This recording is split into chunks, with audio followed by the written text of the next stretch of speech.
যখনই তোমার জীবনে কোনো দুর্ঘটনা ঘটবে বা তুমি একটা বিরাট সমস্যার সম্মুখীন হবে, তখন নিজেকে এই প্রশ্নটা কখনো করো না যে কেন আমার সাথে ঘটছে, আমিই বা কেন, আমার জীবনেই কেন এরকম ঘটে।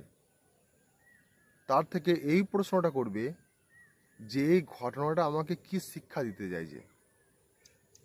এই একটা মাত্র প্রশ্ন করলেই তুমি হবে তোমার জীবনের গেম চেঞ্জার।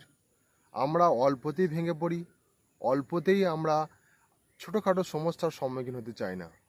সমস্যাটা কেন তোমার জীবনে এসছে এবং এটা তোমাকে কি শিক্ষা দিতে চাইছে, এইটা বেশি ইম্পর্টেন্ট। সেটা আগে বুঝো এবং সেই শিক্ষাটা গ্রহণ করো এবং ওই শিক্ষাটাকে বাস্তবায়িত করো। শুধু শিক্ষা অর্জন করলে হয় না, সেটাকে বাস্তবায়িত করতে হয়।